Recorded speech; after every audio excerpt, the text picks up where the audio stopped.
the dying embers of human existence, as the asteroid, a behemoth the size of Texas, hurtles relentlessly toward Earth, the world braces for an apocalyptic end.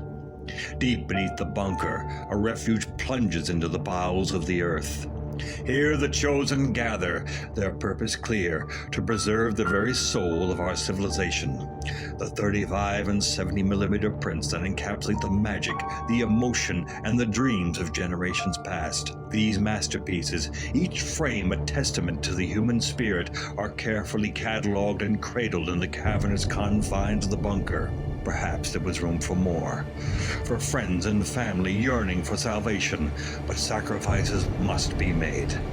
The movie nerds stand united, the keepers of a flame, promising a future where the art of storytelling endures, transcending the boundaries of time and space. God help us all.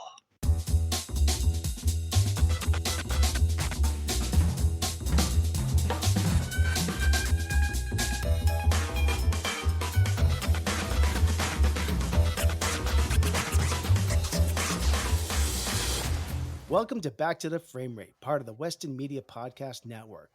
Join us as we watch and discuss films on VOD and streaming platforms, deliberating on whether each one is worthy of salvation or destined for destruction in the face of impending asteroid apocalypse. I am your host, Nathan Suher, and accompanying me are the extraordinary movie mavens, Brianna Butterworth, Ellie Escobar, and Sam Cole. What's up? Here we are, back again. Hello. That's it? Hello? Come on. I told everybody, like, bring the energy, and Ellie got the message. Mm-hmm. Ellie understood the assignment. Hello. Well, I guess we're calling this the official beginning of season 2 of Back to the Frame Rate. You know, when this episode drops, it will be exactly on our 1-year anniversary. Woo-hoo. So happy anniversary to us. All right, take it down a little bit, Ellie. I wanted the high energy, not the look, whatever you're bringing. But yes, it's fine. Keep bringing it. So, you know, here we are, season 2, and we're trying to redo our theme a little bit. You know, we've gone past year. We did the first half of 2023 reviewing new releases, some titles that were new on streaming and VOD. We took, the summer off, and we came back and we started doing certain themes. We finished up our Steven Spielberg retrospective. We got into the Exorcist franchise, film noir, 80s neo-noir films, and then we finished things up with some holiday films.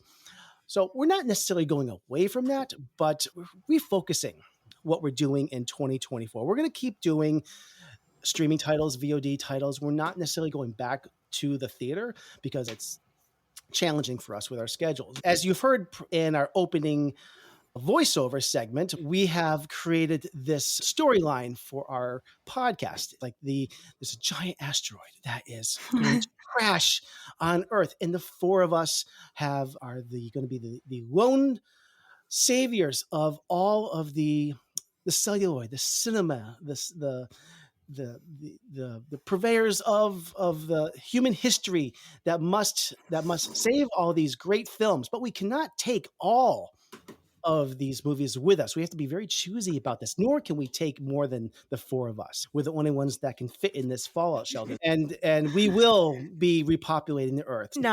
We got you. Yes, exactly, as Ellie put it. So what we're going to be doing here is being very discerning about the movies that we take with us. And as we watch the movies, we will be deciding whether they are worthy of saving or purging to the fiery apocalypse. We're going to be starting this month, February, with wintry survival films. Is that the right terminology? I forget what we were going to call them. But sure. We've got 4 of them lined up, starting with this week, Society of the Snow, and followed up in the next couple of weeks with 2011's The Grey, The Revenant, and The Thing. We're not too sure of the order of these, but this will be a series of films about winter survival. Hopefully, a couple of these will end up in our vault to be saved so that we can show future generations some of these great movies, and some may not make it. And they will just be burned in the fire apocalypse. Mother. Okay, no. Wrong. Okay, no. Sucks to suck. Yeah. So that is our goal for this podcast now. The ultimate list. Who cares about Sight and Sound or AFI? It doesn't matter. Most of those movies are not going to make it, but this is the ultimate list. This is the only list that counts. So have I explained it pretty clearly and succinctly what we're about here? We're doing this to save the art, to save movies. You're welcome. Saying you're welcome, even though they're all gonna die, and it's They're all just gonna die. No, this is not a for very good marketing campaign. this podcast must survive Right. somehow. We'll Some archive things are these. more important than others, okay? Film Yeah, is always going to be important, Exactly. especially the true stories. How Exactly. can the world know what happened if we don't have it recorded in a film? That's true. Yeah, that's the only medium. No one's ever heard of a book. Books don't exist in that new We world. need those to keep ourselves warm by the fire. Yeah. That's right. Yeah. What Anyways, movie do you think is closest to representing your life? Mine would definitely be Triple X State of the Union. That's a good question, Sam.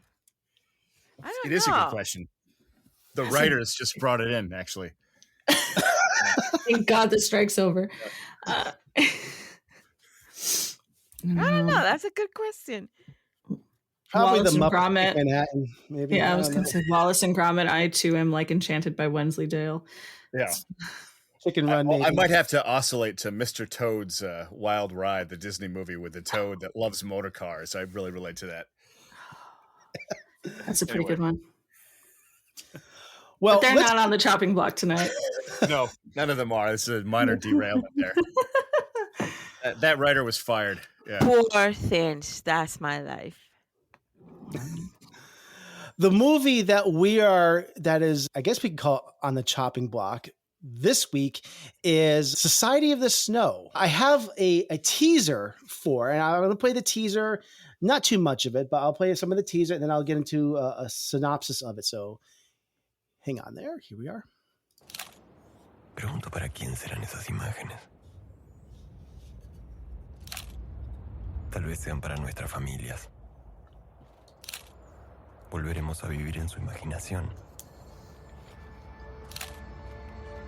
¿Qué nos pasó? ¿Qué pasa cuando el mundo te abandona?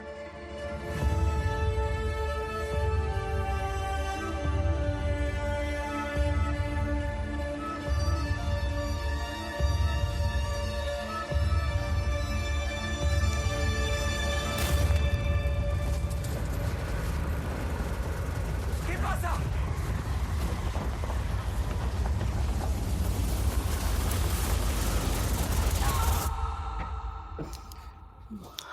Ellie, can you translate all that for us, ¿Qué please? pasa cuando el mundo te abandona? Te sientes sola. Eso es lo que pasa. Thank you. Oh, you're welcome.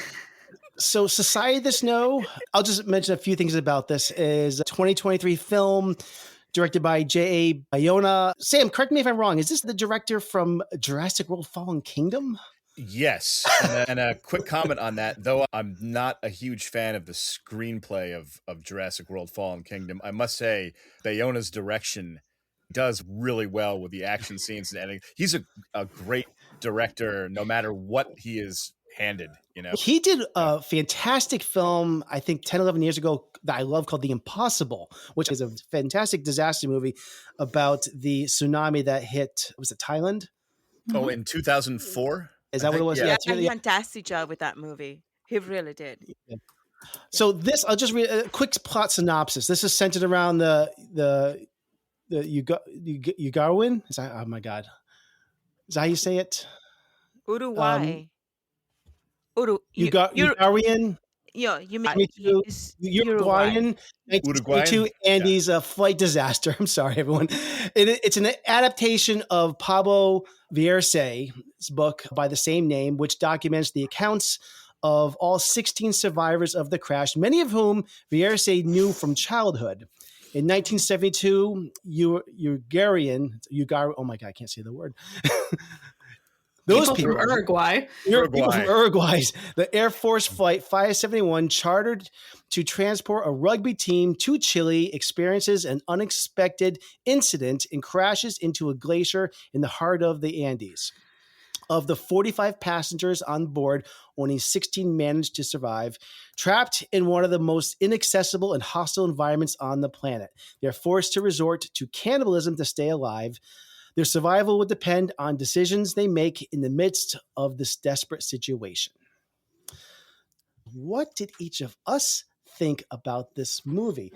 I do want to go through the step-by-step plot of this film, but before we do that, I just really want to get brief thoughts. Like if each one of you give me like 20, 30 seconds of what you thought initially without getting into any spoilers, or what your thoughts were on this film. Ellie, can I start with you, please? From the get-go, this film just grabbed my attention and I love it. I've watched this film maybe 3 times already. I had my whole family watch the film. My dad cried. The film is just so well done and it makes you feel everything that you could possibly feel for this young man. And to know that this is a true story, it tops it all for me. I've seen the other film Alive, and it didn't make me feel what this film made me feel. All the emotions, the tears, the desperation. I felt like I was there with them the whole time. I felt cold. I felt hungry. I felt scared for them. This director, from the cinematography of recording those mountains to the story and the actors. If this could be Excellent. Oscar worthy, I would put it in the nomination too. Is this the submission from France for the Oscars? By the way, we're recording this on January 22nd. Tomorrow morning, the Oscar nominations come out, and I think this might be the official submission for France. And there is buzz this will get nomination for foreign language film. Seriously? I really hope so. I hope it gets the Oscar. I've seen films this year that, grab me a lot, but then comes along Society of the Snow, and I'm like, dude, where was this movie all along? Love this director, love the movie, love the actors, everything. Yeah. Ellie, if you were to give this a rating of 1 to 5, what would you give this? Totally 5. Okay. Yeah. Thank you, Ellie. I'm going to shift gears. Not only that, but there's a philosophical part of this story. Mm-hmm. So it's a spiritual, philosophical, and it tests your morality. What would you do in that situation? We talk about cannibalism in this movie. If the 4 of us were stranded in the cold and there was no food, would I eat you, Nathan? I'd like to... Actually, Disneyland has now made a ride out of it, and it's like you can get on the plane and they feed you the anyway. Crash it is really interesting because my apologies to the world. Yeah. I know that this is a true story, and I like the fact that the cannibalism aspect, it's not a major part of this movie, and I think that if this was not a true story, if this was a movie this was a fictional story, I think that the Hollywoodization of this movie, even the movie Alive, which is about this same story, it really is not really focused so much on the cannibalism aspect.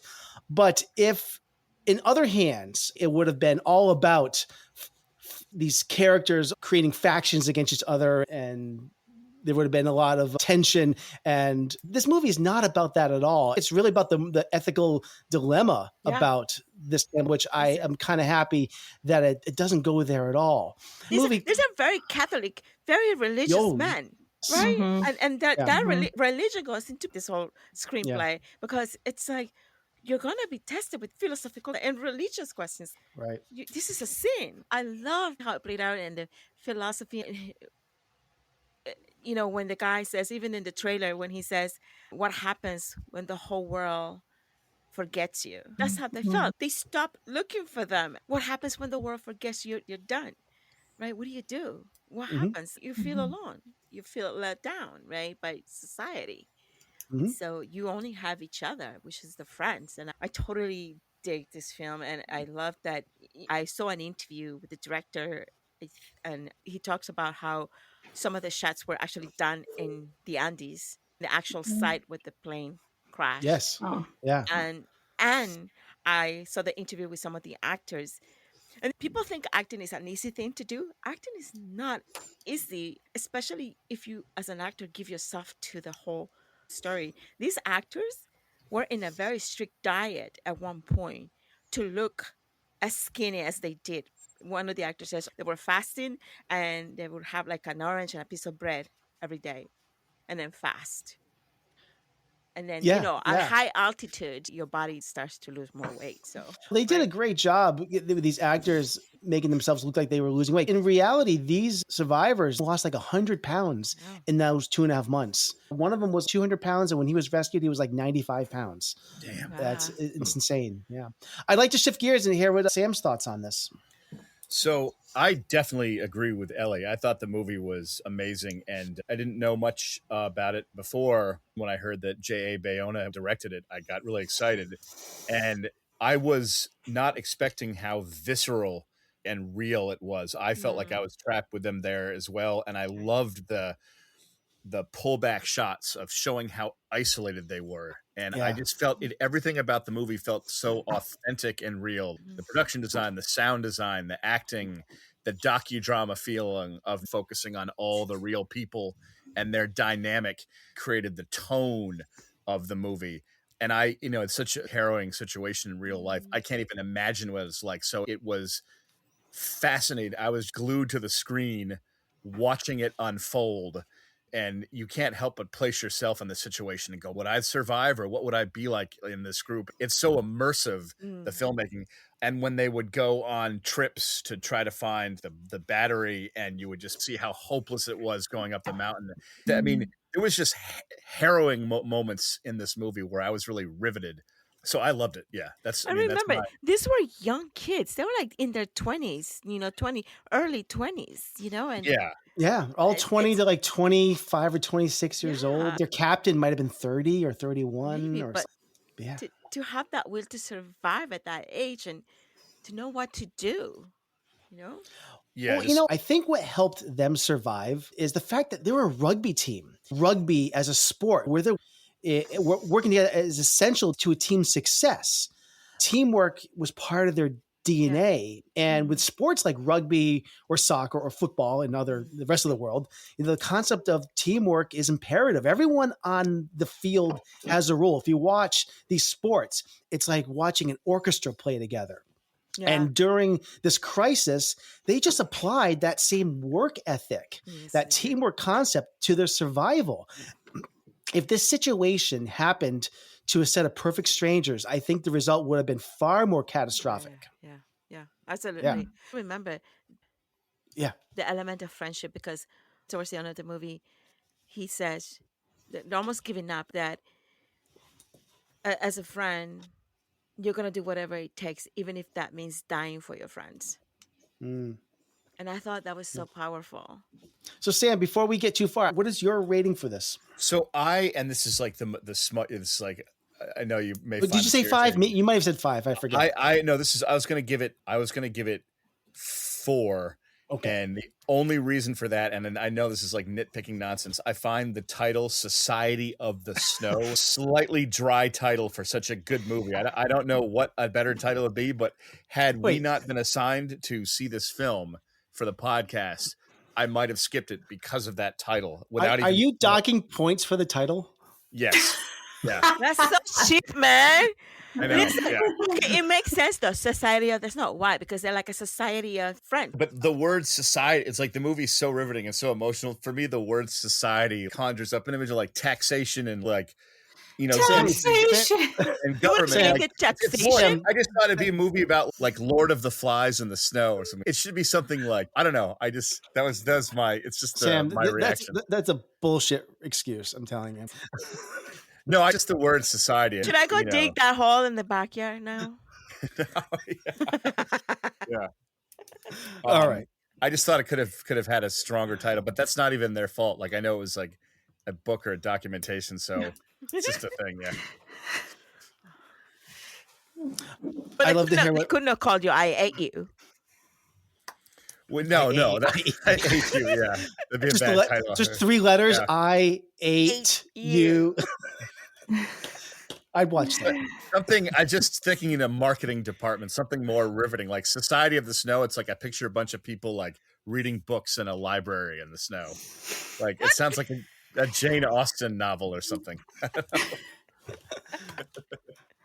Let's move on to B. Sure. I thought this was great. There were a lot of things, like Ellie and Sam were saying, that I found really captivating. I thought the director did such a good job of making it horrific. Like that first crash, like, wow, hearing the bones break, seeing the crash, seeing the fuselage slide down. I mean, I was palm sweaty, man. That was really well done and really horrifying and unsettling. And there are lots of like little hints to the cannibalism that are unsettling, even though they don't get as gruesome as they maybe could with it. It's gruesome enough. I didn't need any more of it. I was like, that's fine. And it's a true story. So I think the nitpicky stuff I have with this movie isn't really fair. I think the pacing was hard for me in this because it goes from so catastrophic to so intimate. And those intimate moments are sometimes underlaid with this like very maudlin score that I thought shifted the tone in a way that made it harder to carry tension throughout the whole scene. So that was just, I struggled with that a little bit, but overall I thought it taught me a lot in that movie, and I thought it was really well acted. I thought the makeup was great. The set was great. Yeah. There were more things that I liked about it. I just don't always think it equaled up to the sum of its parts.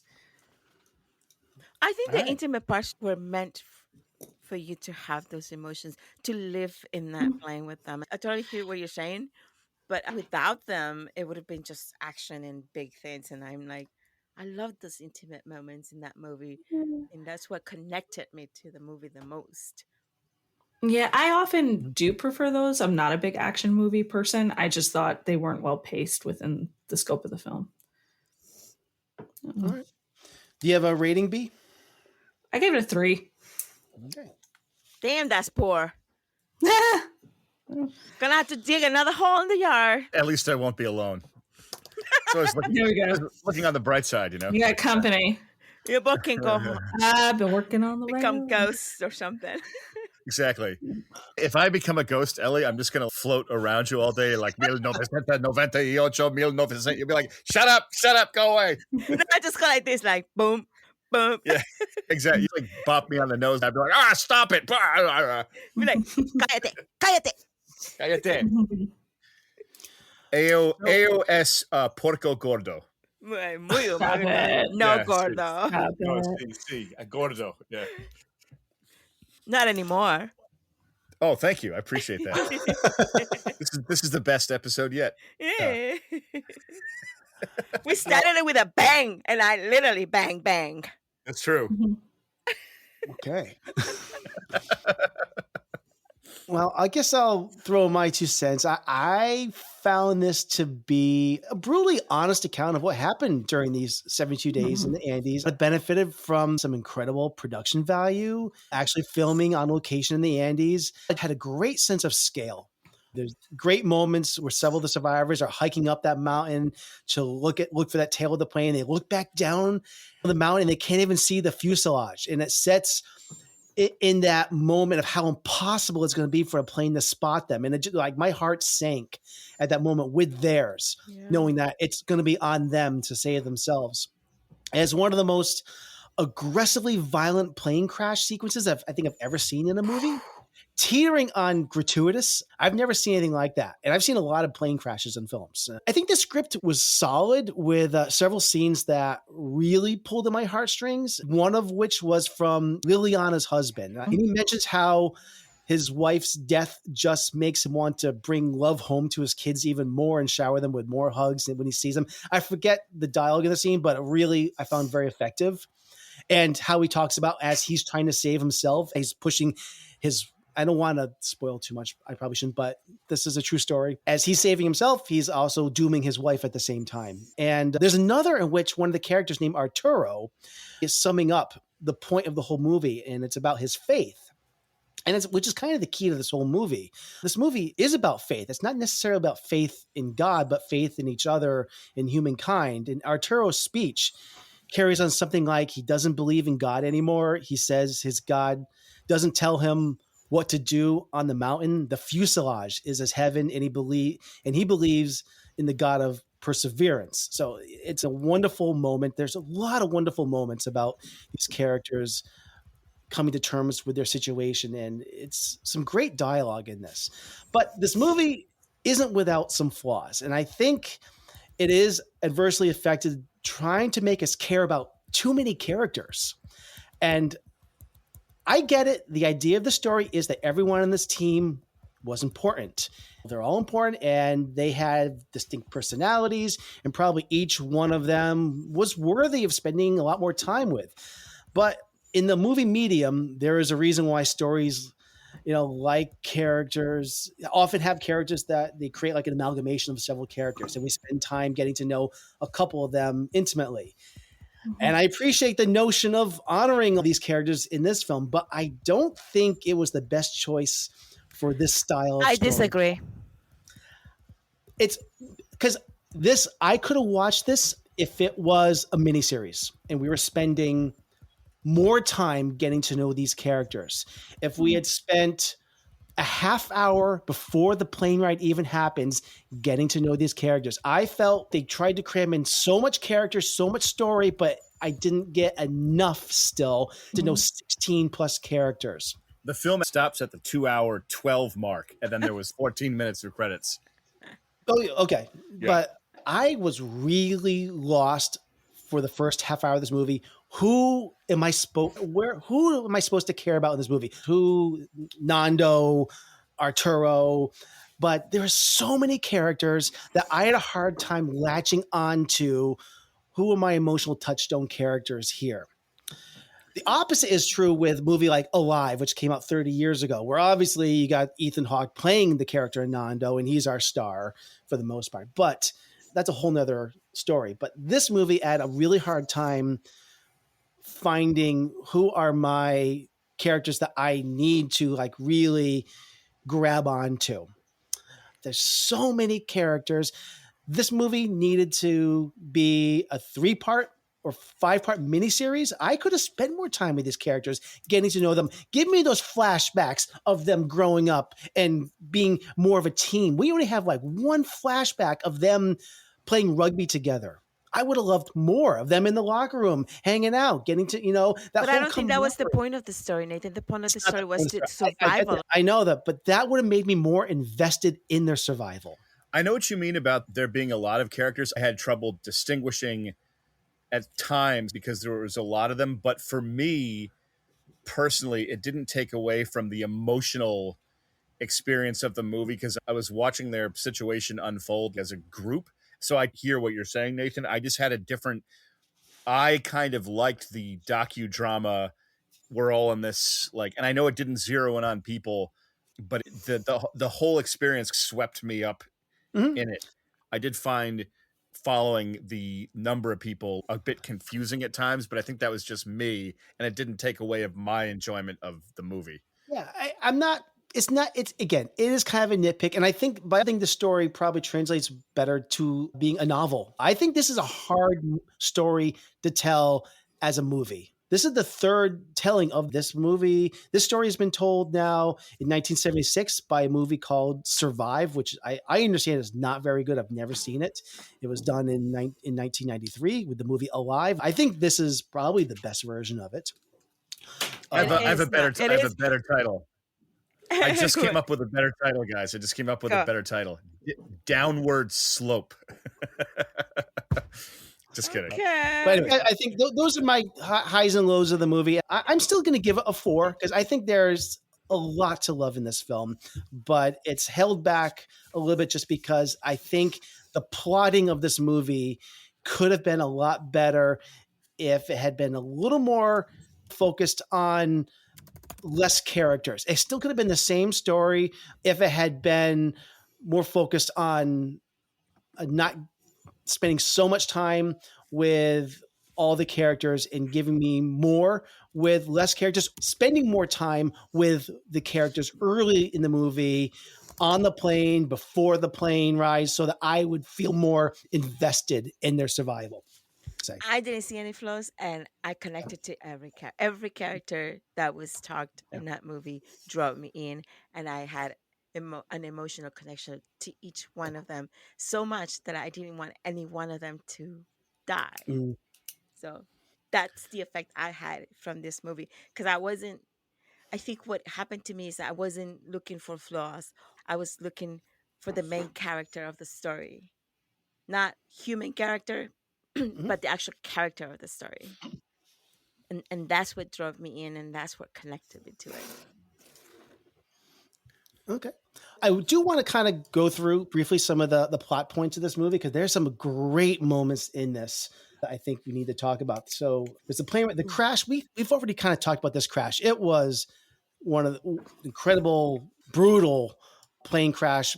I've never seen anything like that. I mean, when that thing crashes and all those seats go smashing forward into each other, I could feel it. That was the most tactile, physical impact, bodies, seeing people impale, bones cracking, people getting crushed, legs breaking. I don't know what else to compare that to. That was pretty insane.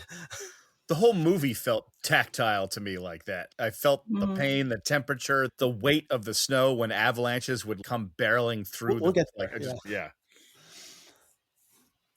Now, after they crash, they lose 10 people died in the crash. Some of them fall out the tail of the plane.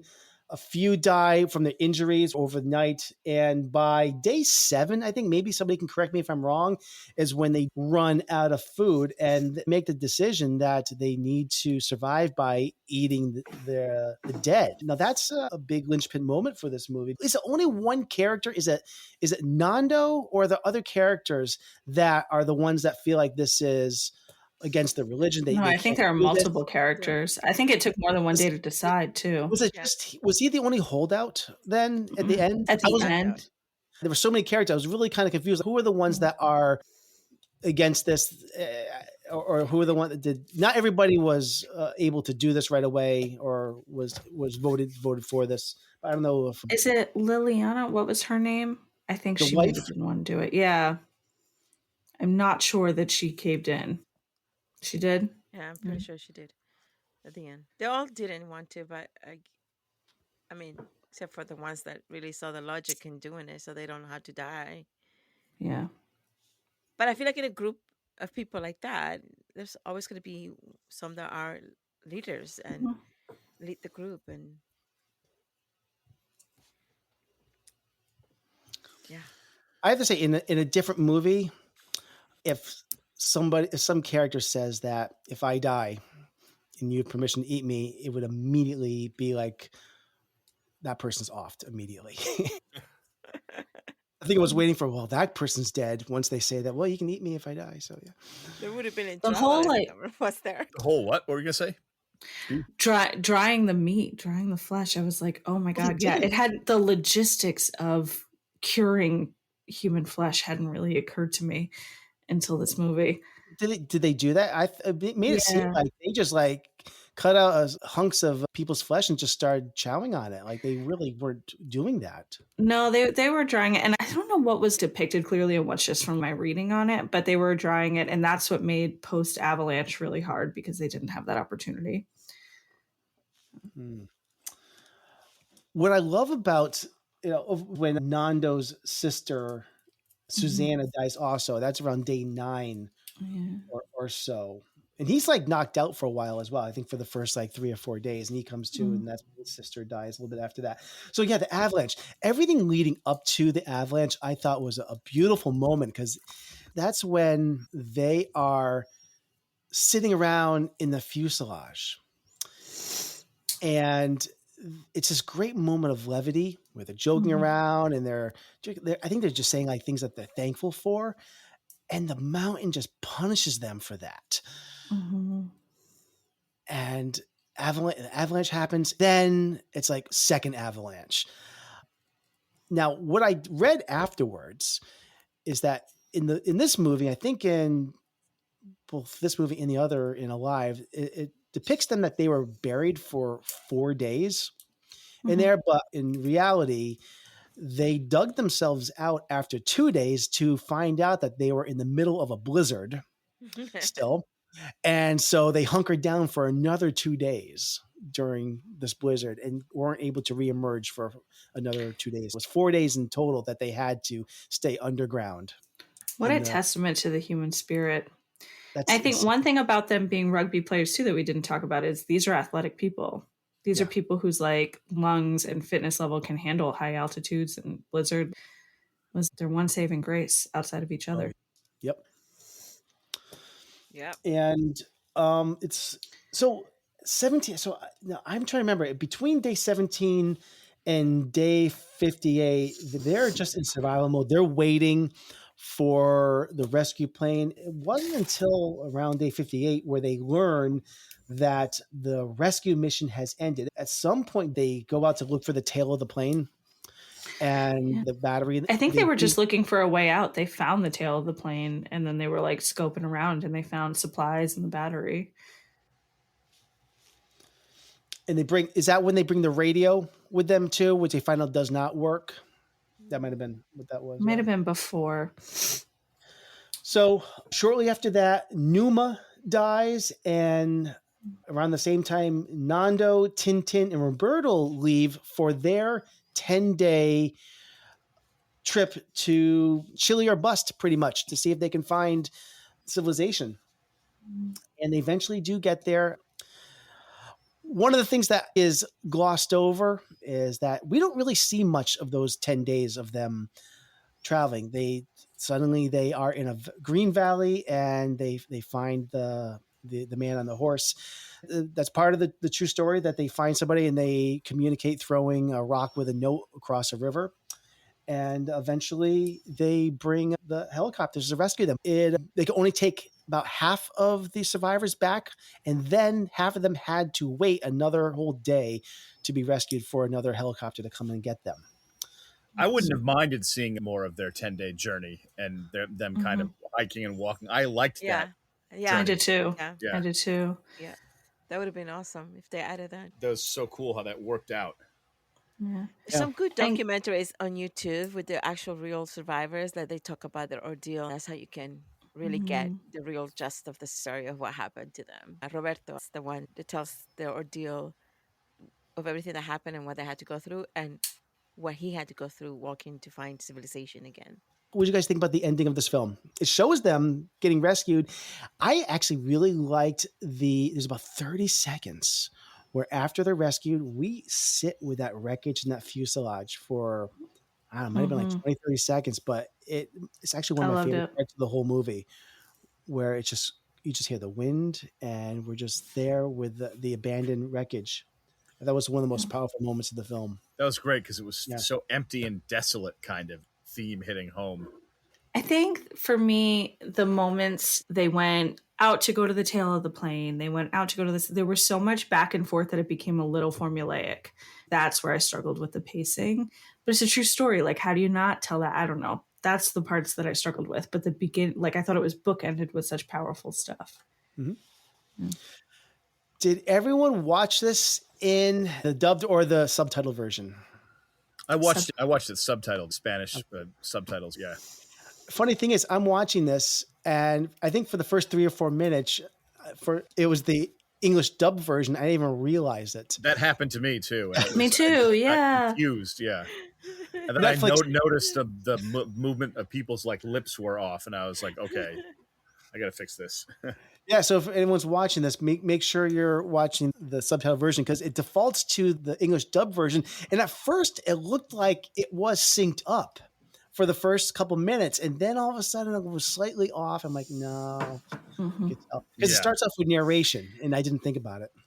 The acting was way better in Spanish. Oh yeah, I was that's what glad I it could gave tell. the Like, this is option to not. switch because I was like, oh, I got to get out of that. Yeah. But we got together last night. One of the things I noticed is if I were to watch this movie again, and I'm not in a rush to watch this, but I could see myself someday. I would think I might watch this in the dubbed version because now that I've seen this movie, I think it might benefit from seeing the dub version. There was some great cinematography in this that I missed because there's a lot of dialogue. And I was constantly reading, and I felt like I was missing some great scenery in this movie.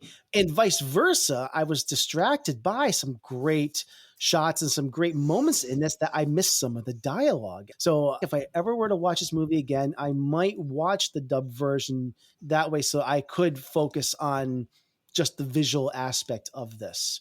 And just Because I have now experienced it in its original language. I don't know what you guys think. something is lost in translation whenever you watch a film that it's originally done in the targeted language.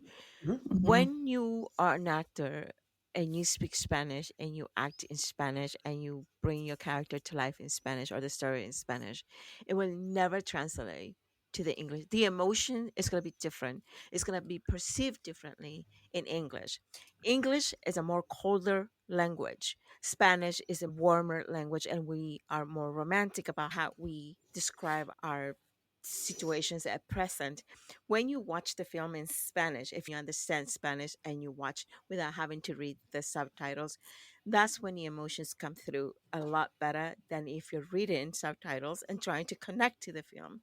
So a lot is lost in that sense. And I think Yeah. that happens with any film that I watch in foreign language. It's never going to be the same if you spoke Spanish. The whole experience is a different experience.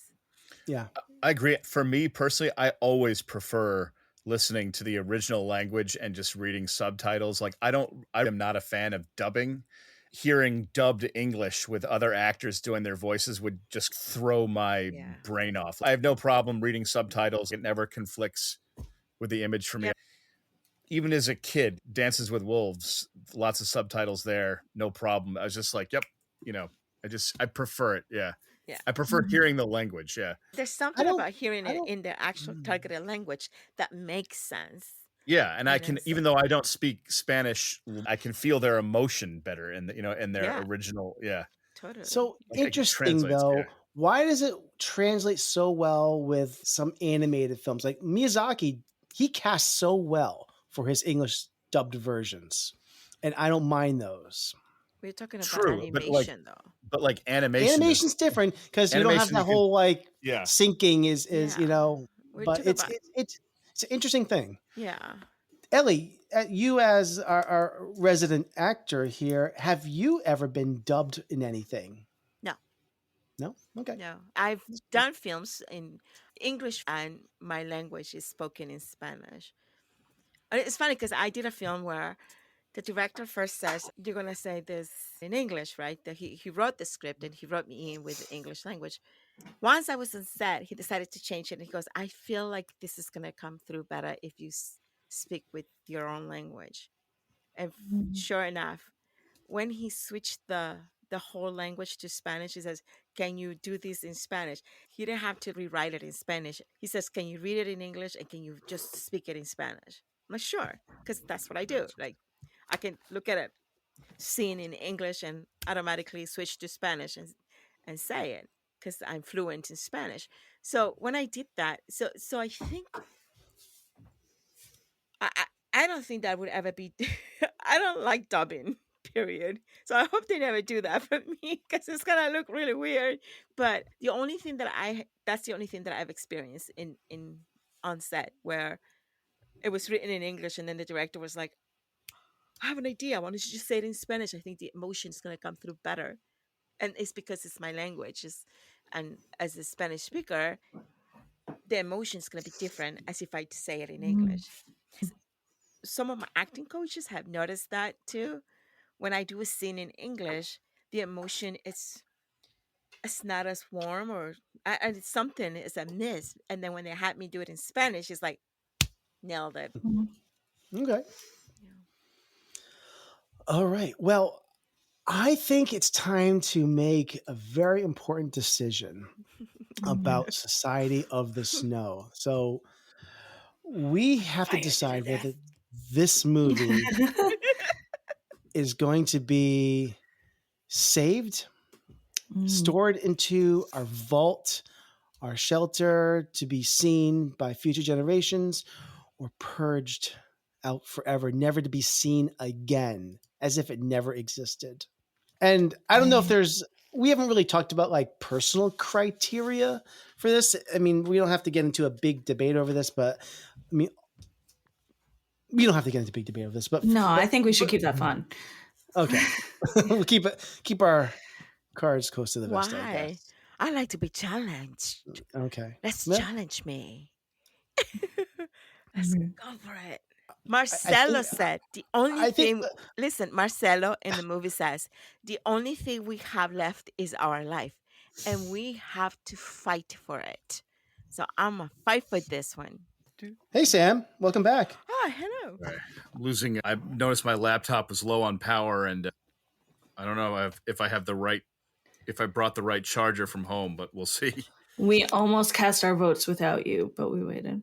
We are in the process of deciding whether this movie is going to be saved, to be seen by future generations, it's going to be stored in our vault, or if it's going to be purged out into the fiery abyss of the asteroid Dun apocalypse. dun dun. Ellie is about to cast a vote, and we need a 3/4 majority vote for a movie to come with us. Space is limited, and this is, it's a 2-hour and 24-minute movie. That takes up a lot of space. It's a big film reel. We easily fit 2 Saw movies in its place. So 2 Good bad point. movies in that space. Yeah, of course. Let's put 2 bad movies in that 2-hour and something space. Why not? If I'm stuck with you guys in that freaking trunk, I'm gonna watch In my a movie. trunk. Yeah. So, Ellie, what do you say? Yeah, I think. Yeah, save it. Is this? So you're saying this movie is worthy? This is like one of the greatest movies of all time. You're saying? For me, yes. I will watch it 1,000 times, just like I watched The Notebook. That That sounds sounds like depressing. torture. I love it. I love the cold weather. I know it sounds like torture, doesn't it? I want it Okay, we hear you. because it's in another planet. We can teach the essence of what it means to be a team player and a good friend. Because It those does have people some good in the lessons in other it. planet will not know how to be that or how to do that, but we could teach it through them through this movie. And how to survive, man. That's a compelling argument, Ellie. It does have some good lessons in it. There you So, go. okay. Mhm. Sam. I would probably include it because it teaches good survival skills, and since we're stuck in like a Fault? pit, it might give us some ideas to like, hey, we could, sort of apply that mentality to this. But we also have food, and they don't. I'm assuming so. Yeah. For Mhm. now. For now. Yeah. For now. Yeah. Depending on how much the 2 of you will eat. Well, I'm letting you know, if I die during this, I give you permission to eat me. Shut up. With ketchup and mayo and mustard. Ugh.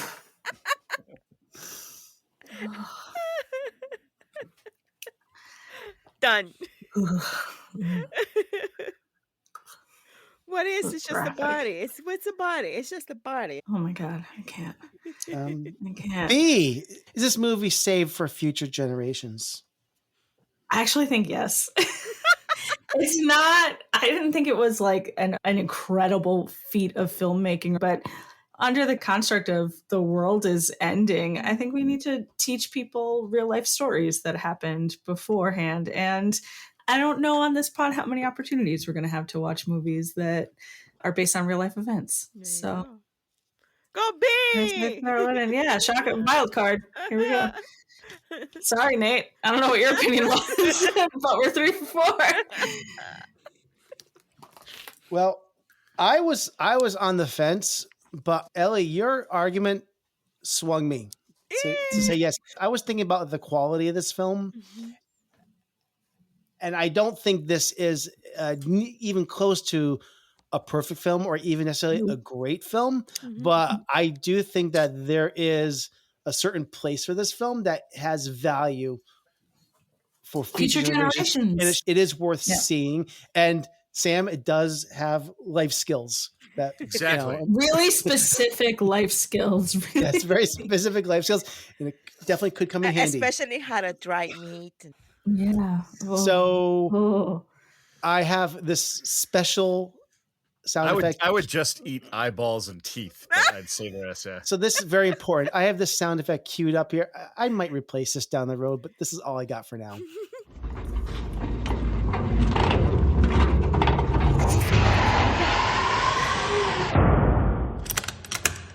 It's locked away, sealed away. It's in the vault. I love it. It's fun. And we'll have to wait to another week for my other sound effect. That was perfect. Lots of Foley. Lots of That's Foley awesome. lined up. Yeah. Okay. Lots of That was, Foley. a big door. I didn't realize we had all that space down here. That's awesome. I was inspired by Return of the Jedi. Yes. Many Return of the Jedi clips. If we continue this way, Nathan, we're gonna. I don't know about you guys, but I'm gonna start to feel that I'm legit in some bunker with you all. Oh, yeah. Too good of an actress, Ellie. You're immersed in it. We're just getting started. We could make a movie out of this just with the four of us. All right. So, hey, this was a lot of fun. This actually worked out. But before we get to the end here, we thank you for tuning into our show. Your feedback would be greatly appreciated. So if you agree or disagree with our opinions, we want you to reach out to us. You can email us at backtotheframerate@gmail.com. We are on Facebook and Instagram and Threads and TikTok. Yes, all those places. And our handle is Back to the Frame Rate. And we're also on a thing called Twitter or X, whatever you want to call it. And that Not to is confuse back. it with the love handle. No, that is true. But that handle is Back Frame Rate. Also, I am bringing back the newsletter. It should be coming out before this episode is released. The new newsletter for February will be out. And you can sign up for that. It's called Frame Rate Monthly. And just shoot us over an email at backtotheframerate@gmail.com if you want to sign up for that. It's a new year, new mission, so please help us spread the word. If you love what you're hearing on these episodes, share them. Tell your friends who love movies. Leave a comment on your socials. Send us a note. Leave us a voice recording. That would be great. Maybe we'll even play it on the show. That would be awesome. Our website is backtotheframerate.com. It's a great place to find all of our episodes on dozens of platforms. Any last words before I do my closing remarks? And so that's it. We bid you farewell from our Fallout shelter on this week's episode. Your presence in our underground sanctuary is truly appreciated. We are truly sorry you cannot join us, but we want to express our gratitude for your company. If you're finding solace in our decisions, we kindly ask you to consider leaving a rating and review. Your support is the beacon of light that brightens our confined space. Head over to Apple Podcasts or iTunes, Spotify, or whichever portal connects you to our broadcast and share your thoughts. Until we emerge from the fallout, stay with us, keep hope alive, and keep those reviews coming. I have some last words. Go for it, Ellie. Yeah, what's up? Ready? Yes. Lo único que tenemos es nuestra vida y por ella tenemos que luchar. Okay. You good? I'm good. I'm sorry. I just had to say that. It goes with that whole theme. Okay. Thank you. This is the end of our transmission. Back to the Frame Rate. Signing off.